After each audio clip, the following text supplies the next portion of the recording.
What started off as a easy idea has escalated. So, familiar with piping, ducting goes 4-inch, 6-inch is its most common size. So that's that adapter on the carburetor. Got an extra carburetor, so that will make this project a tad bit easier. I don't have to keep working under the truck, but so the ring around the carburetor is roughly 5 inches, 5 1/8, in that range, judging by that top piece way up there with the flange on it. That's a bird catcher flange. I don't want to modify that. I want to keep that in case I use the bird catcher on something else, whatever, it's specifically made for that. I don't want to have to rebuild one. So that would have been a lot easier because that has the carburetor dimension. I think that one's 5 1/8, which is a tad bit loose, but it fits on this lip right here. So I got plenty of room to mess with, but I have this here that sticks above this lip, and other than that, this is a 4 to 6. So that's a 4-inch. Now a lot of this stuff's thinner gauge. Like I believe this is going to be 22 gauge. That's 22 gauge. I think that this one actually says it. Yeah, 24 gauge. Sorry. So it's on the thin side. It's got its strength from the shape, the ridges. So I found this was 4-inch. This one is 26 gauge.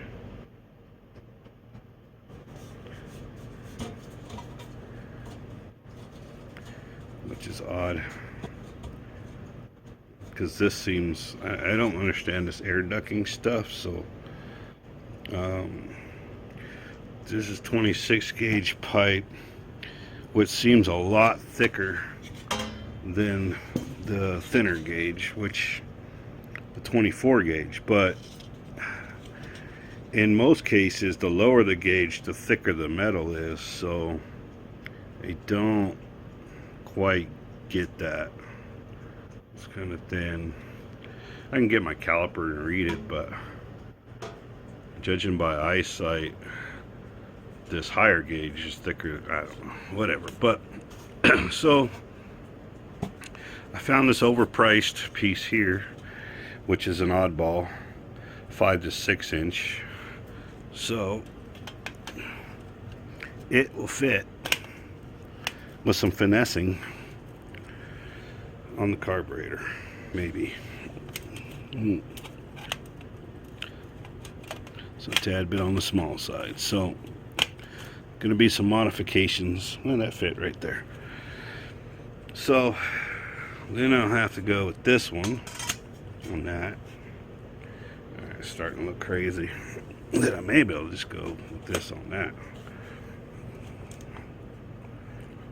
Looks like a monstrosity of craziness going on there.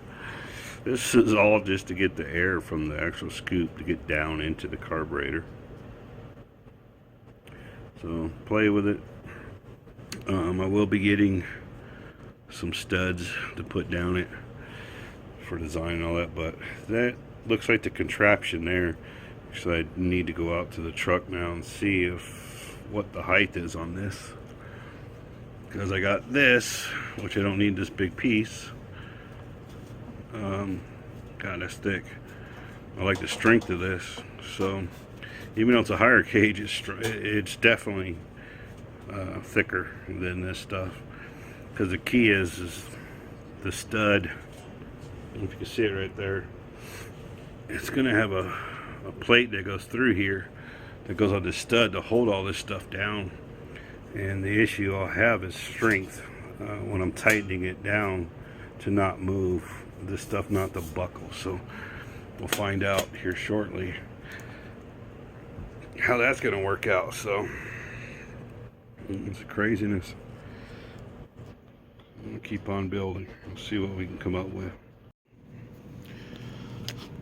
So I was sitting here just staring at it. And I came up with this idea. This is the piece I don't want to cut or modify, but the diameter of this matches the carburetor. So that sits on there more proper. So what I'm going to do is put this on here. So trace this a line around this, cut this, so then it will sit right.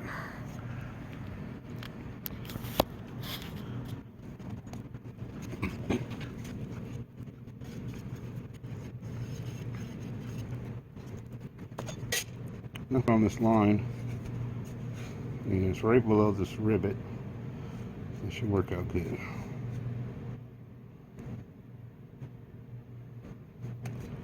Let's see how that goes.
Beautiful.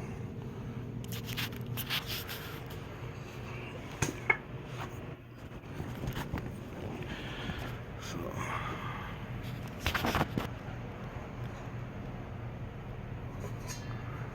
this one top there.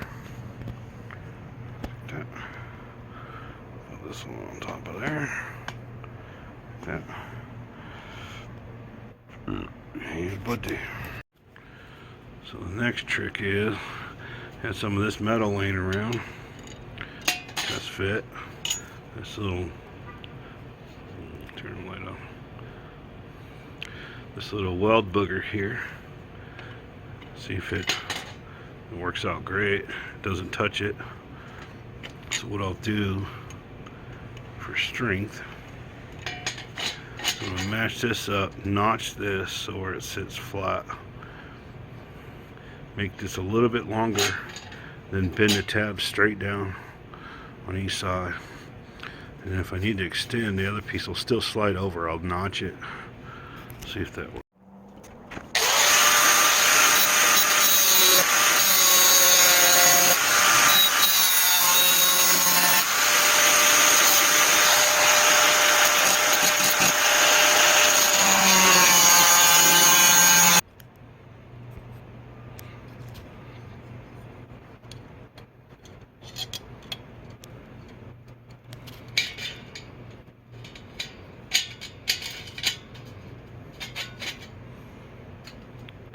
Perfect. So now all I need to do is mark this and bend these down 90. So I'll get that done real quick.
like that. And then on my little screw that goes on there, shouldn't move. Let me test it out. Oh, worked out well. I didn't have to extend it. Damn near touching that up there. Took a marker so that I could figure out the hole. It's kind of like a velocity stack, old school. Make this little cone thing. So I just gotta pull it off. Then I gotta pull the scoop off to drill the hole. But it's all mounted right now. Worked out pretty good. It's like it was meant to be. So there's the plan of attack. Put the hood down, trace the big one, figure out the center. Took exhaust fitting, which was 3-inch, I think, or no, 2 3/4, which is what the center hole diameter is. So then figure out the center, trace that. Use a 3-inch hole saw and cut the hole in there, which we got well over 1 inch lip from that center hole on the filter. So in theory, air is going to come in the scoop, shoot down, shoot straight in there. It will pull from the sides as well. So it's still considered to me functional. Maybe hideous, I don't know. I don't care. It is what it is. I'm just going to get it done. Oh, that went quite well actually. Just got to deburr, set her down, maybe put a piece of rubber on top. We'll see. Kind of like this stuff. It's a little seal foam. Check it out here, so get a deburr.